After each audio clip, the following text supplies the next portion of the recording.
नमस्कार साथियों, जय श्री कृष्णा। आज हम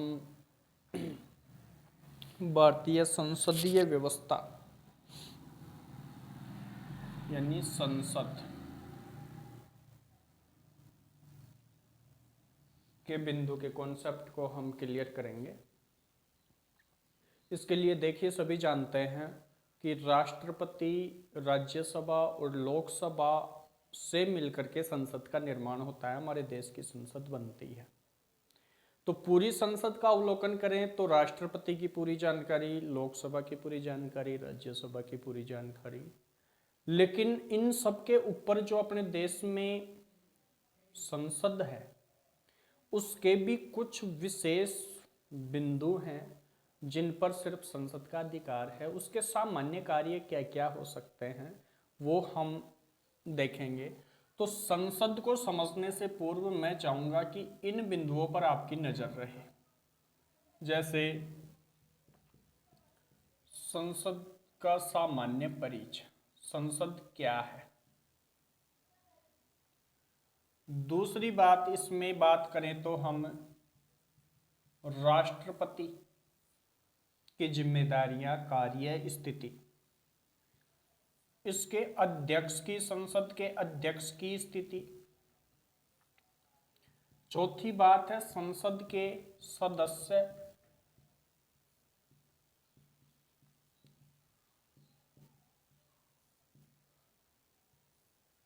पांचवी बात है यानी इनके अंतर्गत योग्यताएं, अनुच्छेद, संसद की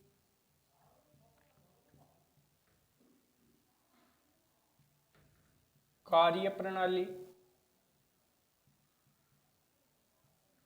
संसद की जैसे संसद के अधिवेशन,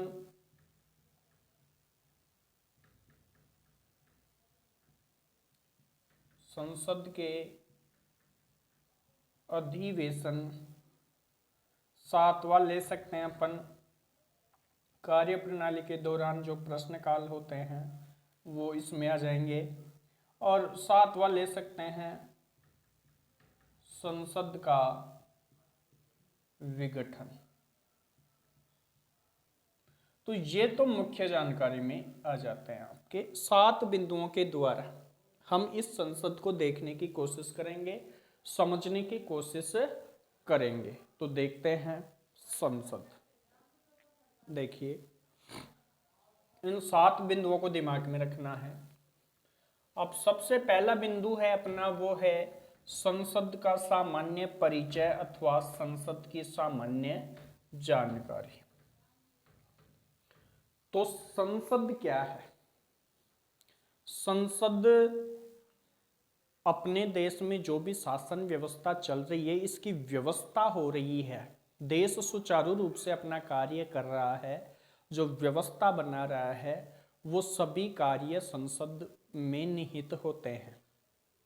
तो हम इसे कह सकते हैं कि संसद व्यवस्थापिका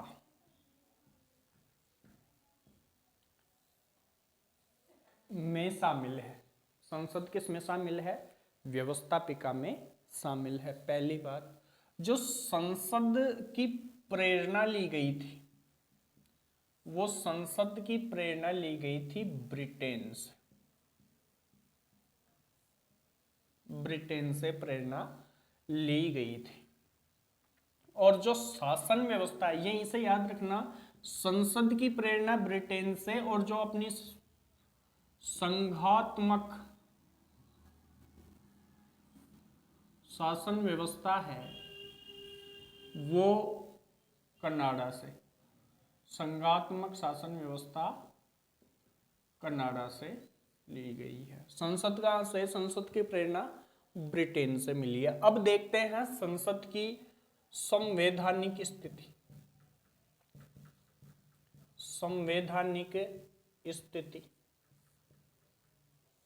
देखो, संसद की संवैधानिक स्थिति में जो पहली स्थिति है वो है अनुच्छेद 79। अनुच्छेद 79 में कहा गया है कि भारत में एक संसद होगी। भारत में एक संसद होगी जो भारत में एक संसद होगी जो पहले नंबर पे राष्ट्रपति, दूसरे नंबर पे राज्यसभा और तीसरे नंबर पे लोकसभा। इन तीनों से मिलकर गठित होगी या बनेगी। इन तीनों से मिलकर बनेगी कौन? संसद। अर्थात हम कह सकते हैं कि ये तीन अंग है संसद के। ये तीन अंग हैं संसद के। कौन कौन से? राष्ट्रपति, राज्यसभा और लोकसभा। अब हम संवैधानिक स्थिति में बात करें तो राष्ट्रपति के लिए अनुच्छेद है 52, राज्यसभा के लिए अनुच्छेद है 80 और लोकसभा के लिए अनुच्छेद है 81। इनके अंतर्गत इनका विस्तृत उल्लेख है, लेकिन संसद में इनकी क्या स्थिति है वो देखते हैं। तो राज्यसभा देखो, सबसे पहले तो अब बात करें कि अधिनियम 1919 था अपने। पहले जो शासन व्यवस्था थी आजादी से पूर्व, वो उस समय से लेकर के आज तक भारत देश में 1919 अधिनियम के तहत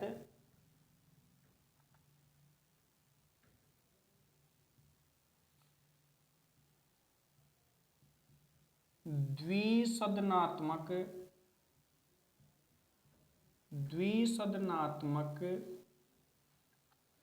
शासन व्यवस्था, द्विसदनात्मक शासन व्यवस्था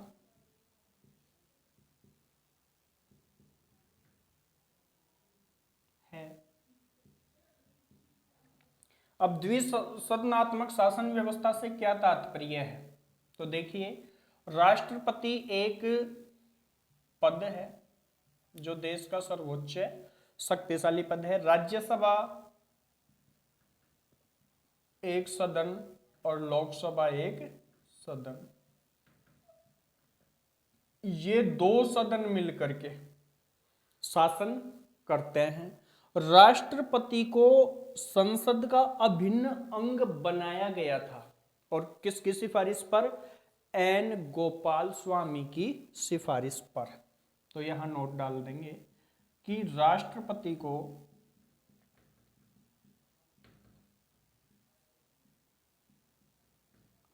संसद का अभिन्न अंग बनाया गया। संसद का अभिन्न अंग बनाया गया।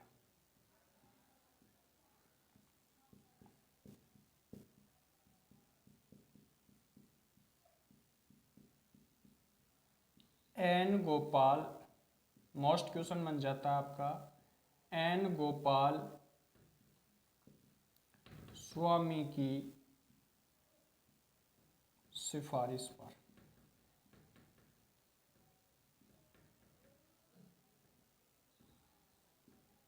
पहली बात अपनी यहां पे क्लियर हो जाती है, क्योंकि इनकी आगे और वीडियो बनाएंगे। राष्ट्रपति की अलग, राज्यसभा की अलग, लोकसभा की अलग। जैसे राज्यसभा को पहले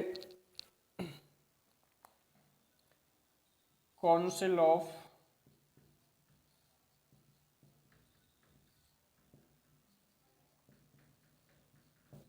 स्टेट कहते थे। लोकसभा को 1954 से पूर्व की बात है, 1954 से पूर्व लोकसभा को कहते थे हाउस ऑफ कॉमन। क्यों कहते थे इनको? क्योंकि जैसे अभी हमने ऊपर ही ऊपर देखा था कि प्रेरणा कहां से ली है? ब्रिटेन से ली गई है। और ब्रिटेन में कौन सी भाषा चलती थी उस समय? अंग्रेजी। संविधान में अंग्रेजी भाषा से लिए तो सबसे पहले काउंसिल ऑफ स्टेट और हाउस ऑफ कॉमन के नाम से, यानी काउंसिल ऑफ स्टेट राज्यसभा में 250 सदस्यों की बात करें तो 250 सदस्य, और लोकसभा में बात करें तो अनुच्छेद 81 के तहत 552 सदस्य। यह है अपनी सामान्य जानकारी कि 3 अंग हैं इसके, राष्ट्रपति, राज्यसभा और लोकसभा। अब अपनी जो दूसरी बात आती है कि द्विसदनात्मक व्यवस्था है, अपने राष्ट्रपति अभिन्न अंग माना गया है, तो दूसरी स्थिति लेते हैं हम राष्ट्रपति की संसद में स्थिति।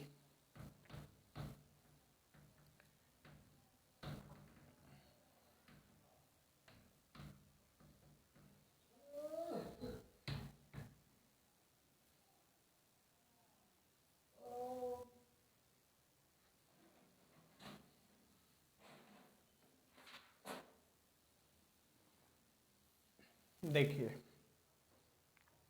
दूसरा बिंदु आता है अपना राष्ट्रपति। तो राष्ट्रपति के लिए संसद में 2 बातें आपको ध्यान रखनी है। पहली बात कि राष्ट्रपति को एन गोपाल स्वामी की सिफारिश पर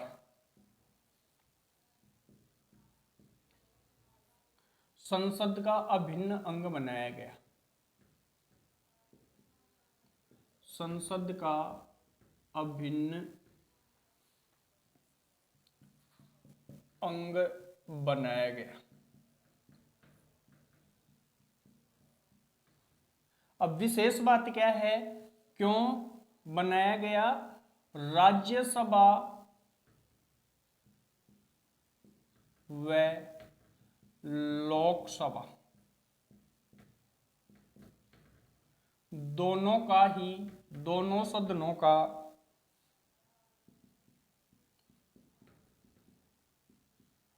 सदस्य ना होते हुए भी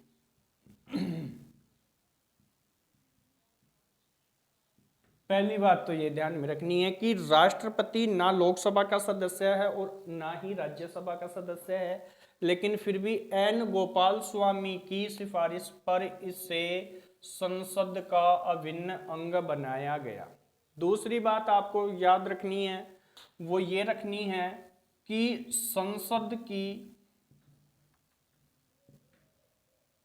संसद का आहूत व सत्रावसान करने का अधिकार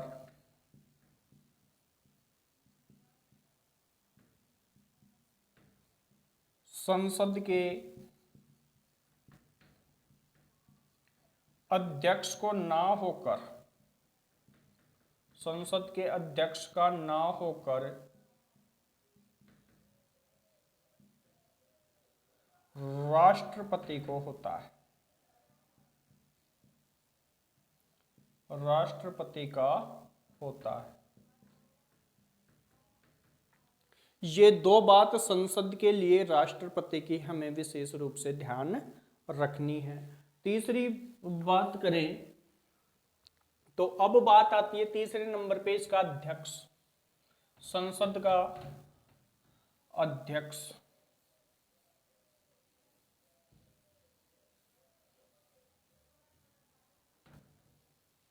तो संसद का अध्यक्ष कौन होता है? तीसरे नंबर पे जो शुरू में हमने बातें की थी, संसद का अध्यक्ष। संसद का अध्यक्ष कौन होता है? पहले नंबर पे लोकसभा अध्यक्ष। लोकसभा का अध्यक्ष ही संसद का अध्यक्ष होता है। दूसरी इसकी बात याद रखनी है हमें तो संसद की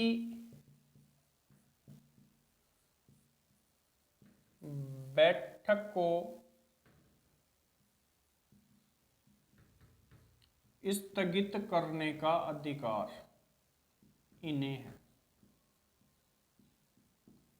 स्थगित करने का अधिकार संसद के अध्यक्ष का है।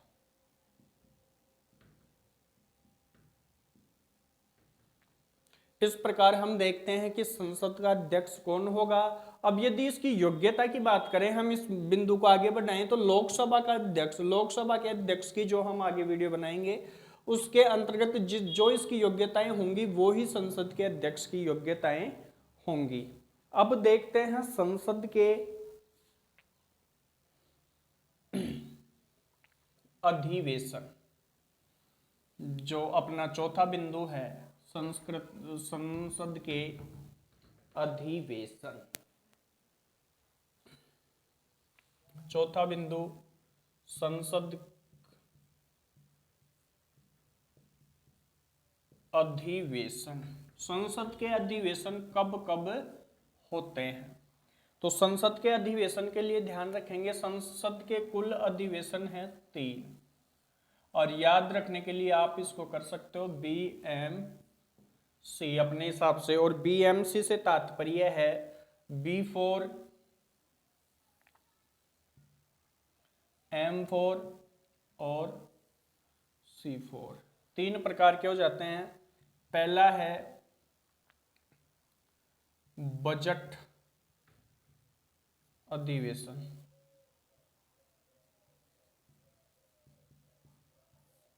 दूसरा है आपका M4 मानसून अधिवेशन, और C4 शीतकालीन अधिवेशन। तो इस प्रकार से हम कह सकते हैं संसद के 3 अधिवेशन होते हैं और यहां से अक्सर प्रश्न पूछ लिए जाते हैं। अब इनकी अवधि क्या है वो देखिए। बजट अधिवेशन है वो आपका चलता है फरवरी से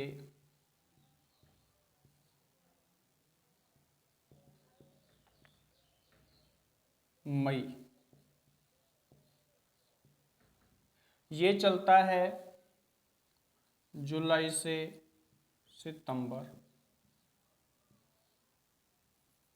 जुलाई से सितंबर, और ये चलता है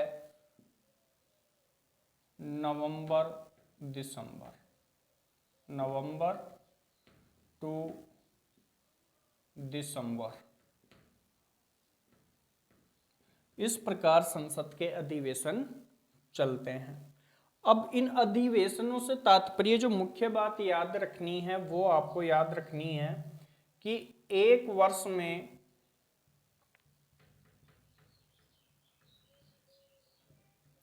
संसद के 2 अधिवेशन अनिवार्य है। 2 अधिवेशन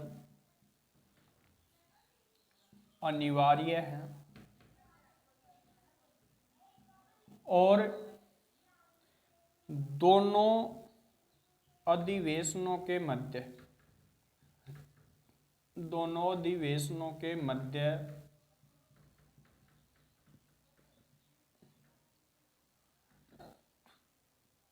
6 महीने से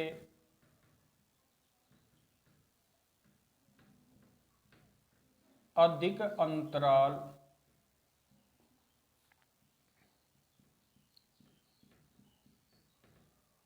नहीं होना चाहिए,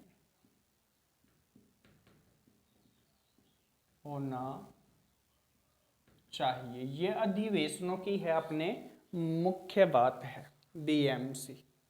5वें नंबर पे यदि हम बात करें तो 5वें नंबर पे अपना जो बिंदु था वो था, ये 4थे नंबर का बिंदु है संसद के अधिवेशन। पांचवे, आगे बढ़ते हैं। पांचवा जो बिंदु है वो है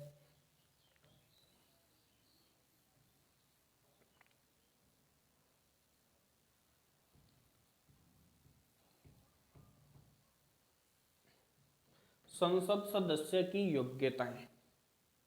पांचवा बिंदु है अपना वो है संसद सदस्यों की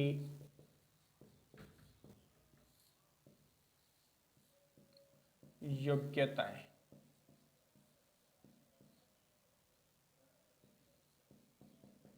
तो देखिए, सामान्य योग्यताएं तो संसद के सदस्य वही होंगे जो लोकसभा और राज्यसभा के हैं, लेकिन फिर भी इनकी कुछ सामान्य हैं, वो बातें हम जान लेते हैं। इन योग्यताओं, हम 4 सामान्य योग्यता देखेंगे। पहली योग्यता है भारत का नागरिक हो, भारत का नागरिक हो। दूसरी योग्यता है पागल व दिवालिया ना हो।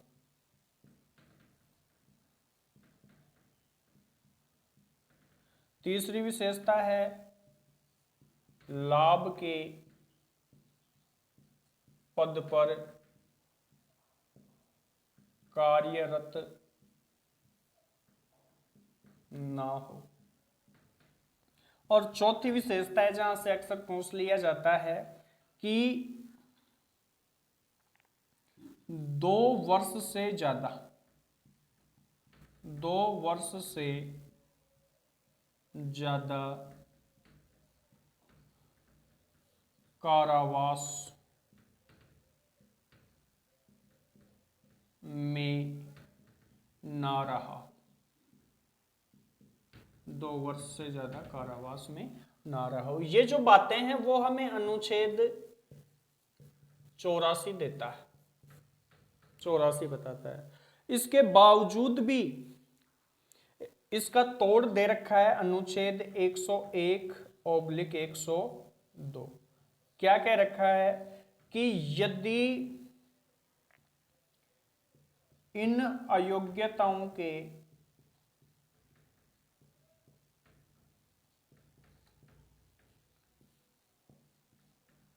बावजूद भी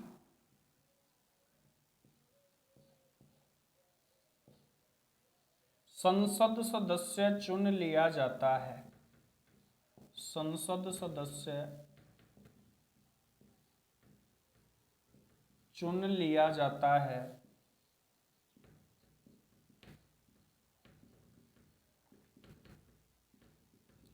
तो फैसला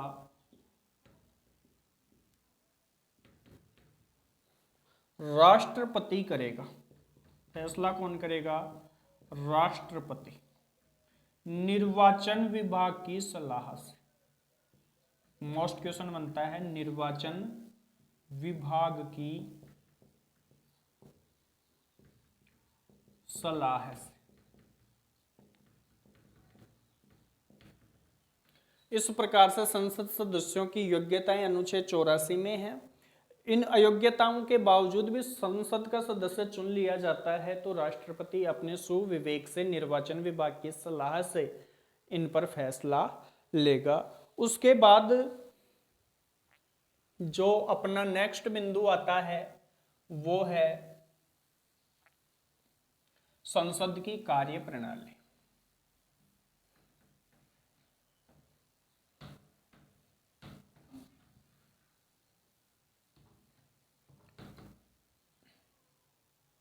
छठवां बिंदु है अपना संसद की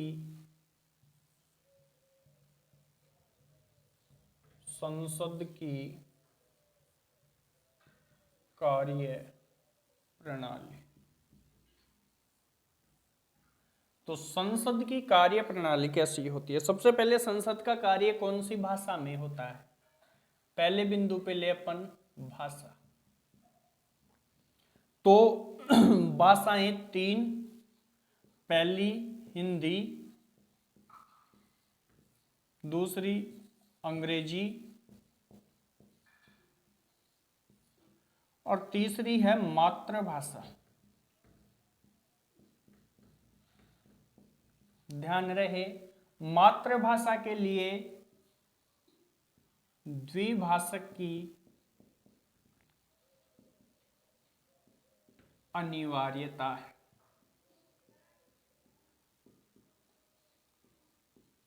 अनिवार्यता है जो अनुवाद करने में सक्षम हो। और अंग्रेजी भाषा को संसद में 15 वर्ष के लिए जगह दी गई थी। 15 वर्ष तक ही माना था, लेकिन राजभाषा अधिनियम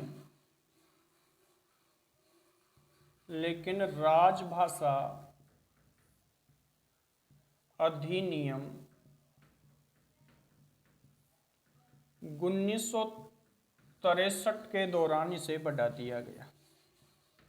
1963 के तहत इसे बढ़ा दिया।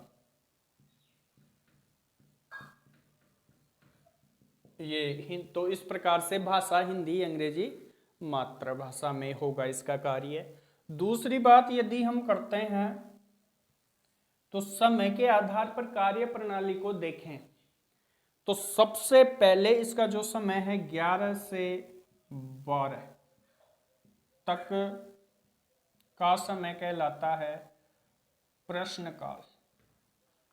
मोस्ट है, यहां से क्वेश्चन आया हुआ है, प्रश्नकाल कहलाता है। और ये प्रश्नकाल, इस प्रश्नकाल के दौरान 3 तरह के प्रश्न पूछे जाते हैं।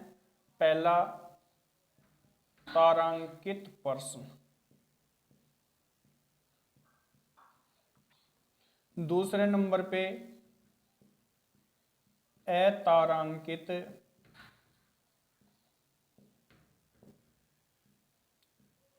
प्रश्न और तीसरा है अल्पकालिक प्रश्न। अल्पकालिक प्रश्न ये क्या होते हैं? तो तारांकित प्रश्नों में तो पूरक प्रश्न पूछे जाते हैं। पूरक प्रश्न होते हैं और उत्तर, इसमें तो प्रश्न जो होंगे वो कैसे होंगे? पूरक, और उत्तर होंगे वो होंगे मौखिक। उत्तर होंगे आपके वो होंगे मौखिक। दूसरा अतारांकित प्रश्न, इसके अंतर्गत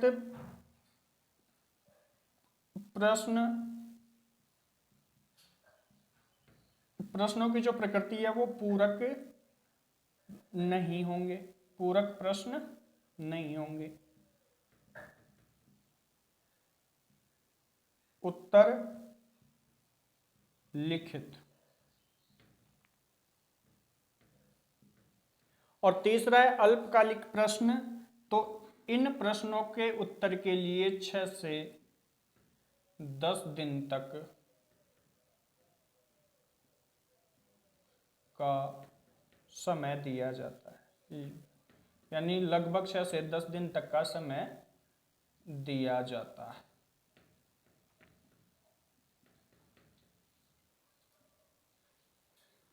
तीसरी बात यदि हम करें तो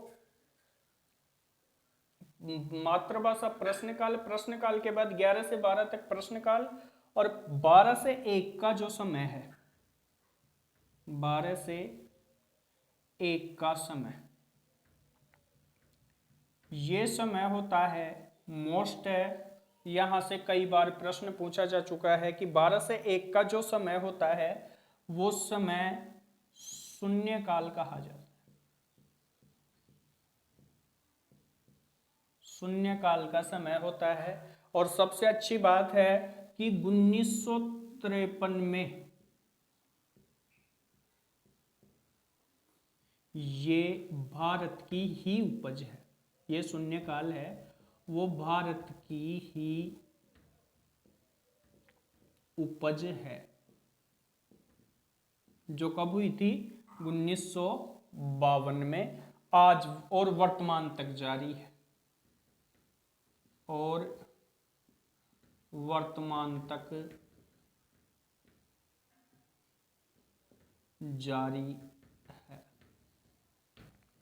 क्या होता है इस शून्यकाल के दौरान? तो इस शून्यकाल के दौरान सीधा कोई भी संसद सदस्य, कोई भी संसद सदस्य सीधा मंत्री से सवाल कर सकता है। शून्यकाल के दौरान सीधा मंत्री से प्रश्न कर सकता है, सीधा मंत्री से प्रश्न कर सकता है। और एक अपना इसी के दौरान आप समझ सकते हो कि अनुच्छेद 105, इसी शून्यकाल के दौरान समझ सकते हो कि एक अनुच्छेद है 105। 105 कहता है कि इसमें संसद सदस्यों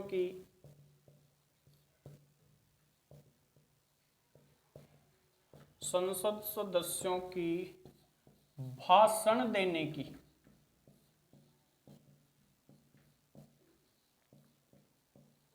स्वतंत्रता का उल्लेख है।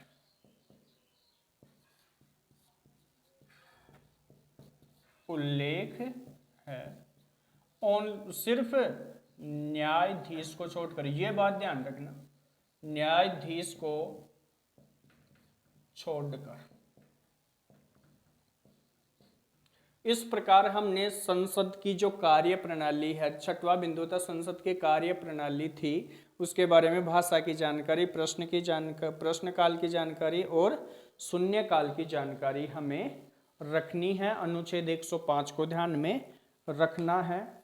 और अब आते हैं संसद का विशेष अधिकार या कार्य। संसद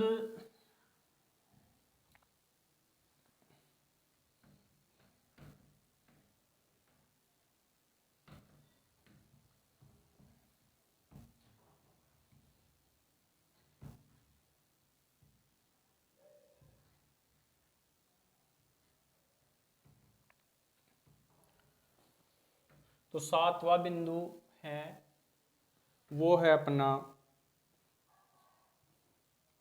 संसद विशेष अधिकार। तो ये सबसे मूल हम ध्यान रख सकते हैं, संविधान संशोधन। संविधान संशोधन का अधिकार।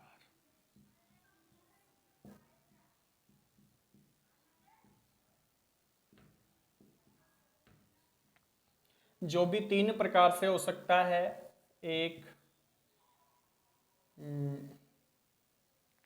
साधारण बहुमत से, दूसरा पूर्ण बहुमत से,